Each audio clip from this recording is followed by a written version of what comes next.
የአብርሃምና የሳራ ጋብቻ እንዴት መሰላችሁ? አብርሃም ያጣ የነጣ ድሃ ነበር።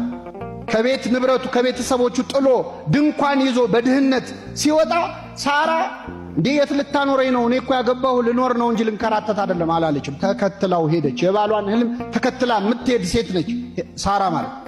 የሚገርማችሁ በድህነት ከሱ ጋር ስትንከራተት ከአንዴም ሁለት ጊዜ የሀገር መሪዎች ሊያገቧት ጠይቀዋል። የግብፅ ንጉሥ ፈርዖን ወዷት እችን ሴት ማግባት አለብኝ ብሎ ነበር። የጌራራ ንጉሥ አቤሜሌክ ላግባት ብሎ ነበር።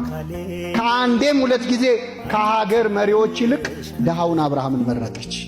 እንዲህ ያለውን ፍቅር ያድላቸው። አሁን በዚህ ዘመን አንዲት ሴት ባሏ ድሃ ቢሆን የሀገር መሪ ጠቅላይ ሚኒስትር ወይ ፕሬዝዳንት ወይ ንጉሥ ላግባሽ ቢላት እምቢ ትላለች? መልሱልኝ። እሺ አንዴ ትላለች፣ ሁለቴ ትላለች። ሁለተኛው ላይ እኔ አንተ አየው ለውጥ የለህም፣ አትሻሻልም፣ አንተ የሚለፍልህ እኔ ማሳልፍልሃለሁ፣ ትረዳኛለህ፣ መቼስ አንደርስታንድ ታረጋለህ ነው የምትለው። አዎ ሳራ ግን ሁለት ጊዜ ድሃውን አብርሃምን ተከተለች። እንዲህ ያለው ፍቅር ያድላቸው። አብርሃም ሲዋዛ ሰው መሰላችሁ እንዴ?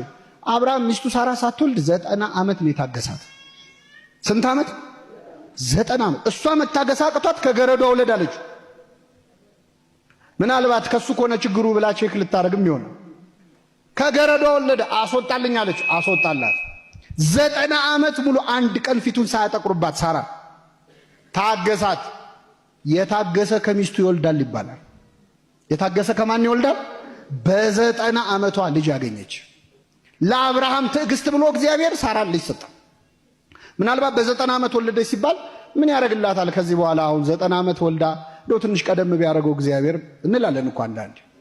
ትንሽ ቀደም ቢያደርገው አሁን በ90 ዓመት ወልዳ እንዴት ታሳድገዋለች ካላችሁ፣ የሚገርማችሁ መጽሐፍ ቅዱስ ላይ የአንዲትም ሴት ዕድሜ በዚህ ዓመቷ ሞተች የሚል የተጻፈ የለም። የአንዲትም ሴት አንድ ሴት ብቻ ግን ተጽፋለች። እሷም ሳራ ነች። የሔዋን እንኳን ዕድሜ አልተጻፈ። የሳራ ግን 127 ዓመት ኖረች ነው የሚለው። ስንት ዓመት? ስለዚህ ልጅ ከወለደች በኋላ ስንት ዓመት ኖራለች? 37 ዓመት ኖራለች። እግዚአብሔር አንድ ነገር ሳይሰጥ ከዘገየ ዘግይቶ የሰጠህን ነገር የምትጠቀምበትንም ጊዜ አብሮ ይሰጣል ማለት ለሁላችን ይስጣል። ስለዚህ የአብርሃም የሳራ ያድርግላቸው። የአብርሃም የሳራ ማለት እንግዳ የሚስተናገድበት ነው። አሁን የአብርሃም የሳራ ያድርግላችሁ ሲባል ሙሽራውን የመረቅን መስሏችሁ ነው? አረኛ ራሳችንን የመረቅ ቤታችሁ መተን እንብላ ማለት ነው። አብርሃምና ሳራ ቤታቸው እንግዳ አስተናጋጅ አይደል? አንዷ ልጅ ምን አለች መሰላችሁ? ጌታ ወይ ትዳር ስጠያለች ውዱድ እየመጣች ትሳላለች። ብትል ትዳሯ አልመጣ አለ። ምን አለች? በቃ የኔን ተወውና ለእናቴ አማች ስጣት አለች። የተሳለችው ለማን ነው? እንደዛ ነው። የአብርሃም የሳራ ያድርግልን ማለት ቤታችሁ መተን ሳንበላ አንውጣ ማለት ነው። እንግዳ የሚስተናገድበት ቤት ይሁን፣ ስሉስ ቅዱስ የሚገኙበት ቤት ይሁን። ቤታቸውን እግዚአብሔር የበረከት ያድርግላቸው። ቅዱስ ዮሐንስ አፈወርቅ ደግሞ ምን አለ? ባልና ሚስቱን እንደ ዓይንና እንደ እጅ ያርጋቸው እግዚአብሔር አለ። እጅ የሚያለቅሰው ማን ነው?